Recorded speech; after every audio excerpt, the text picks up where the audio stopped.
In the world of prison escapes, we've heard of helicopters swooping in, tunnels dug with machines, and daring shootouts that look straight out of a Hollywood movie. But what if I told you that one of the most unbelievable, mind-bending prison escapes in history didn't involve any high-tech tools, inside help, or explosives? No, it involved a spoon. Yes, you read that right. Just a regular metal spoon. Sounds like fiction, right? Something too absurd to be true? And yet, this is exactly what happened. This story isn't a joke, nor a clever fable. It's a real-life tale of patience, determination, and sheer willpower. A prisoner, locked away in a maximum security prison designed to keep the most dangerous individuals under constant surveillance, managed to escape, and his weapon of choice was nothing more than an ordinary kitchen spoon. How is that even possible? How could a place fortified with steel bars, guards, surveillance cameras, and towering walls be outsmarted by a single man with a piece of cutlery? That's the exact question that left authorities, journalists, and security experts scratching their heads when the news broke. The incident didn't just expose a crack in the prison's security system, it shattered the illusion that modern-day prisons are unbreakable. More than that, it revealed something powerful about the human spirit, that sometimes intelligence, focus, and determination can be more powerful than any tool or weapon. The prisoner, whose identity was initially withheld for security reasons, wasn't a trained escape artist or ex-military engineer. He was a quiet, unassuming man serving a long sentence. He wasn't the kind of person who would stand out in a crowd, let alone become the face of one of the most daring escapes of all time. But for years, this man had been quietly planning, watching, and waiting, and when the time came, he didn't charge the gates or start a riot. He picked up a spoon and started digging, and he didn't dig loudly or carelessly. He did it slowly, silently, methodically. Every day he'd use meal times or late-night moments to chip away at the concrete behind his bed, hiding the evidence inside his mattress, under floor tiles, or in the corners of his cell. It was a game of patience, a test of nerves, and somehow he won. By the time the prison guards realized something was wrong, it was too late. The cell was empty, and a narrow tunnel, just big enough for a human body, had been carved out with astonishing precision. It led to an old maintenance shaft that hadn't been used in decades. No alarms went off. No one noticed anything. It was like a ghost had slipped through the walls. The media dubbed it the spoon escape, and the story quickly went viral. People were amazed not just by the escape itself, but by the ingenuity behind it. Experts analyzed how much time it would take to dig such a tunnel, how someone could hide such a project from routine inspections, and how the prison could have possibly missed the signs. Memes, documentaries, and reenactments followed. But underneath the public fascination was a serious question. If this could happen once, could it happen again? Authorities launched internal investigations, the prison staff underwent strict reviews, and new policies were put in place to prevent anything like it from happening again. But the damage had been done. One man had made a mockery of the system, with a spoon. This escape wasn't just a thrilling story, it was a wake-up call. It challenged assumptions about safety, about human limits, and about what's possible when someone refuses to give up.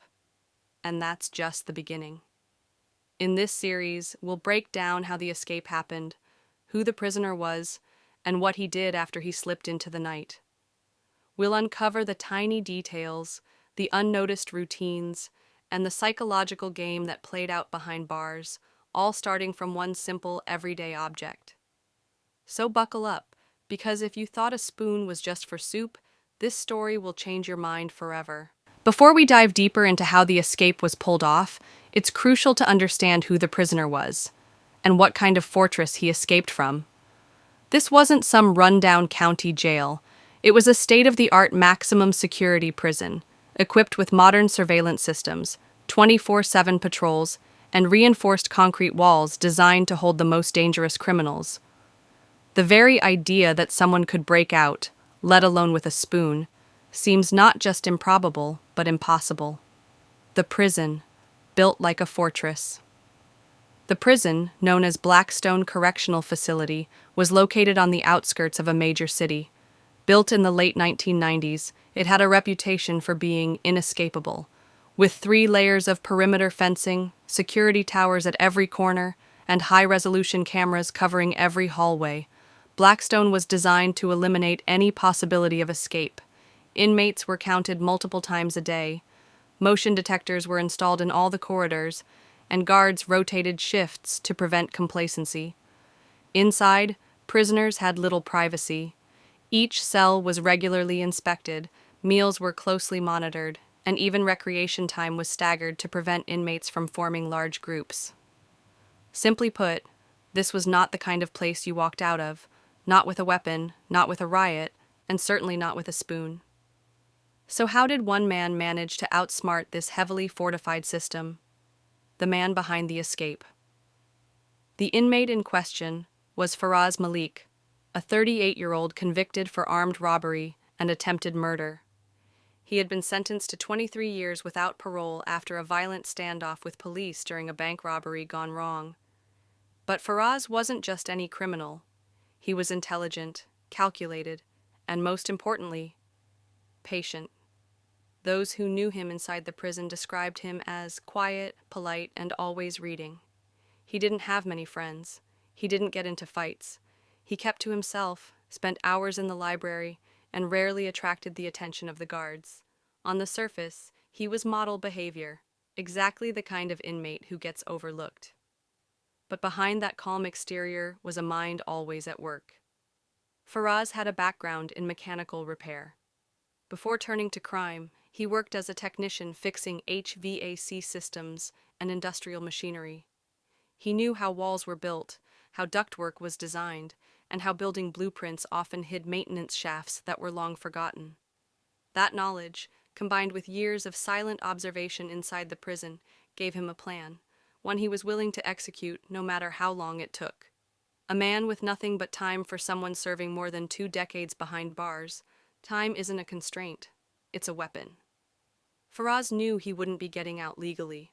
No parole, no appeal, no second chance. So every minute he spent in that cell, he saw as an opportunity to work toward his goal. And unlike many impulsive escape attempts that end in failure within hours, his plan was built on long-term strategy.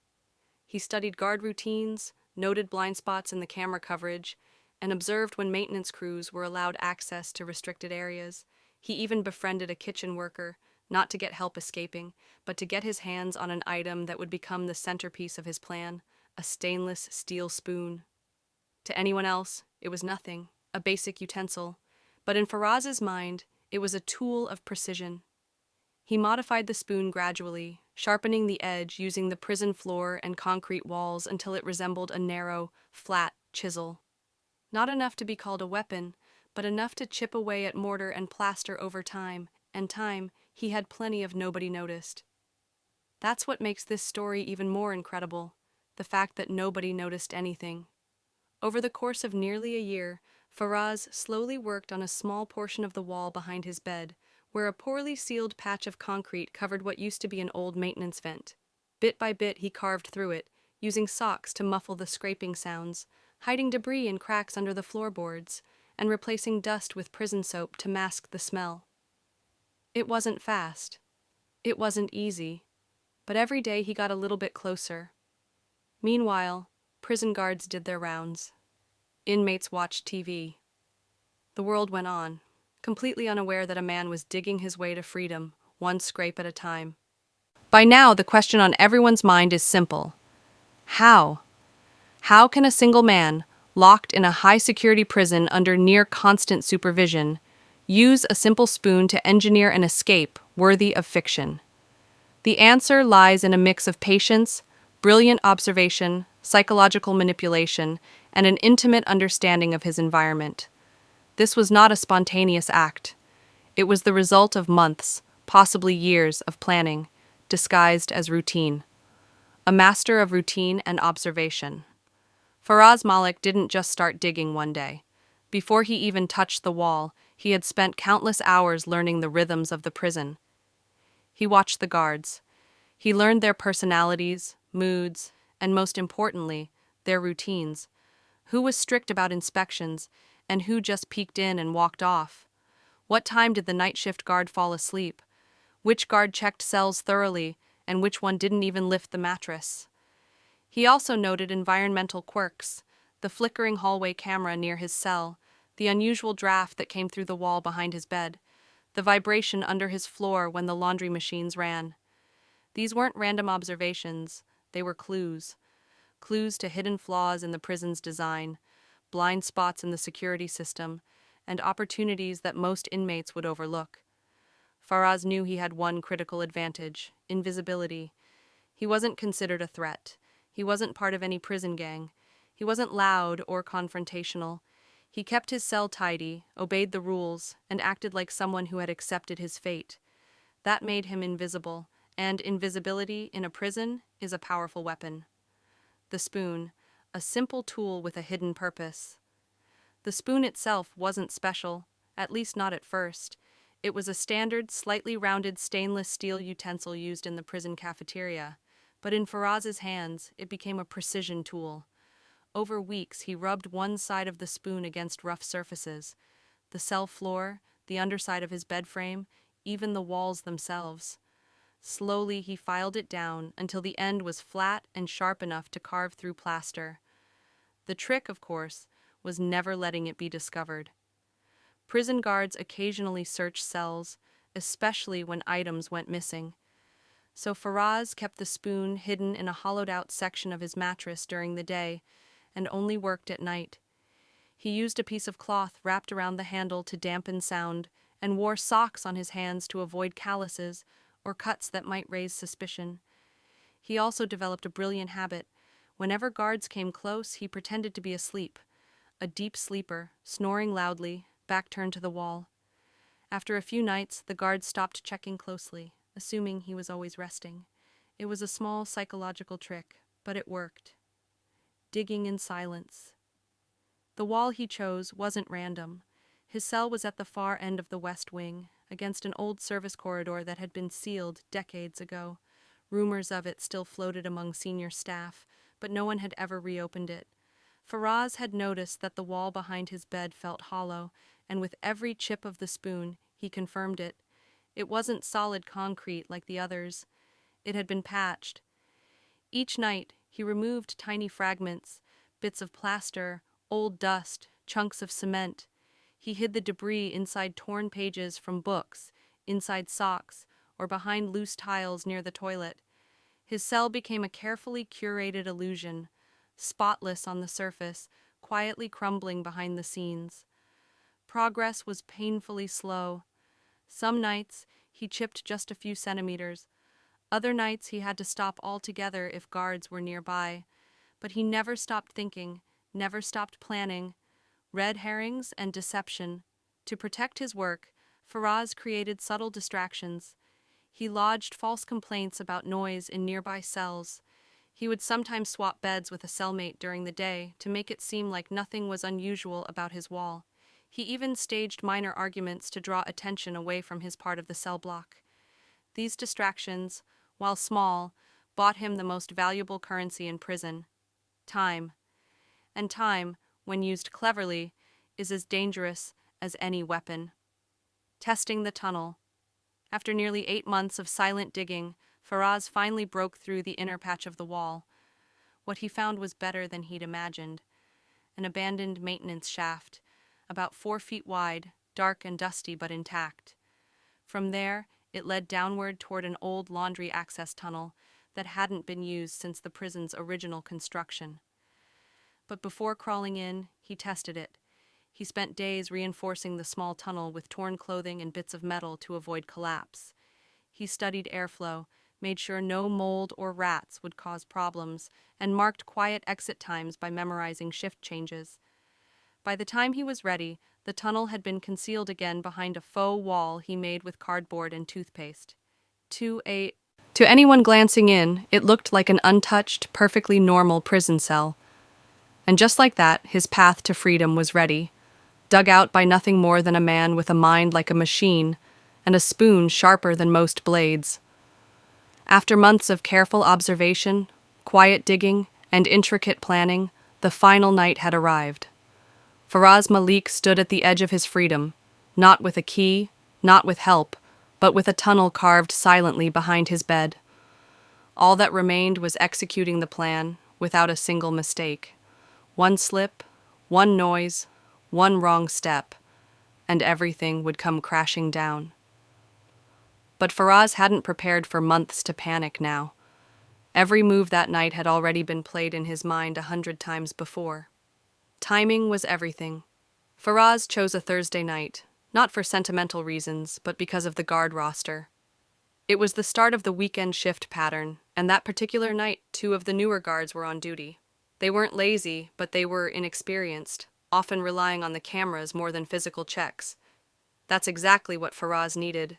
The escape was timed to begin just after the midnight head count.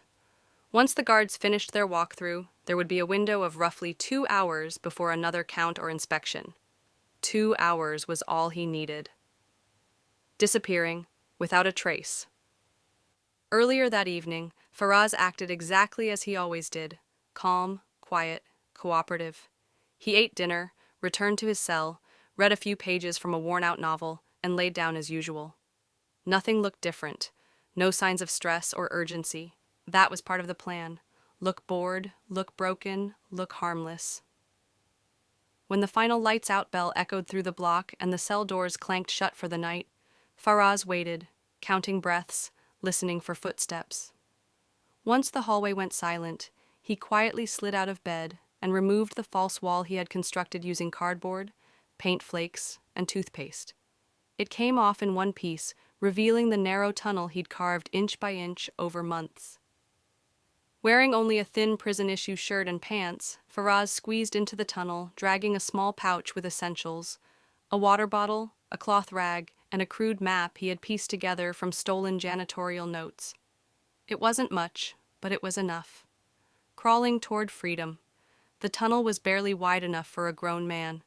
Dust and debris clung to his skin as he crawled forward inch by inch. At several points he had to stop, hold his breath, and listen. Was that a footstep? A door? A camera rotating? But every time it was nothing. The world above him carried on, completely unaware that a man was crawling beneath their feet. After about 40 minutes, he reached the old laundry shaft. From there, he followed a short maintenance corridor that led to a rarely used external vent near the west wall of the facility. A vent so old and rusted it was assumed sealed shut. But Faraz had already loosened the bolts weeks earlier, using a piece of wire scavenged from a broken lamp. It popped open without a sound. He emerged into the cold night air, heart pounding, breath steaming. A few security lights glowed in the distance, but the area behind the laundry block was unmonitored.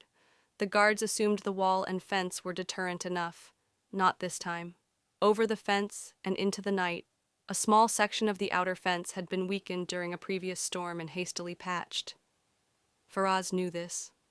He tested the wires weeks before and made a small cut at the base, hidden behind a bush.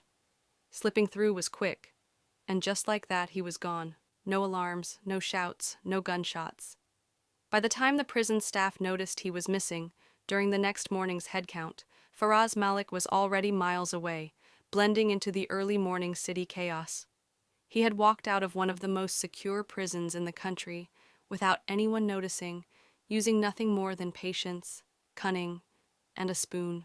When the morning head count came up 1 prisoner short, panic rippled through the halls of Blackstone Correctional Facility. Guards rechecked rosters, scanned every inch of cell B37, and combed the surveillance footage. At first, they assumed it was a clerical error. After all, escape from Blackstone was unthinkable. But within the hour, the chilling truth set in. Faraz Malik was gone, and no one had any idea how. The prison immediately went into lockdown. Sirens blared, helicopters were launched, and nearby roads were barricaded. But Faraz had planned too well. By the time authorities realized he had escaped, he had already vanished into the sprawling city landscape, leaving behind only a narrow tunnel and a stunned nation. The discovery of the tunnel. It wasn't until a full investigation was launched that guards found the tunnel hidden behind his bed. The makeshift cardboard wall had been painted to match the cell's interior so perfectly that it fooled multiple inspections. Behind it, the narrow, hand-dug shaft was barely wide enough for a man to crawl through. At its end, a rusted maintenance vent, a path through the old laundry tunnel, and a clean exit under the broken fence. The most shocking part? It had been dug with a spoon. Prison authorities were humiliated. How could one man, with no outside help, escape from one of the most secure prisons in the country using a kitchen utensil? The answer lay not just in Faraz's intelligence, but in the complacency of the system. Guards had stopped paying close attention. Maintenance reports were ignored. Minor flaws were never fixed. Faraz had noticed and used every one of them. A national sensation, news of the spoon escape, spread like wildfire. Media outlets ran dramatic headlines. Escaped with a spoon? The prison break that shocked the system. From cell to freedom, the daring escape of Faraz Malik. A spoon, a tunnel, and a vanishing act. Social media exploded. Memes and animations flooded platforms. People were both horrified and fascinated. Some called Faraz a genius, others a symbol of resistance, and a few even hailed him as a modern-day Houdini. Journalists dug into his background, TV shows reenacted his escape, and documentaries were fast-tracked into production. But not everyone was amused. Government crackdown and fallout. The escape prompted an immediate and aggressive response from the government. Blackstone's warden was suspended. Multiple guards were fired or reassigned. A national investigation was launched into prison protocols across the country. Budget increases were approved for surveillance upgrades, and new regulations mandated more thorough inspections. But perhaps the biggest consequence was psychological. Faith in the prison system had been shaken. If a man could escape from a fortress with a spoon, what else could happen? Faraz's escape became a case study for criminal psychology courses, corrections officer training, and prison architecture reforms. It wasn't just about a man getting out. It was about how a system failed to see him coming. Where is he now? Despite weeks of manhunts, Faraz Malik was never found. Some believe he fled the country. Others think he had help waiting on the outside. A few claim he's hiding in plain sight, living under a false identity.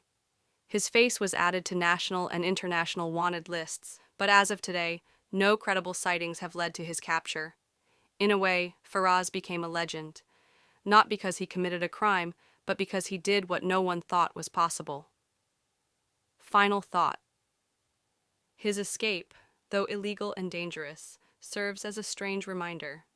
Systems break not with brute force, but with quiet, clever persistence.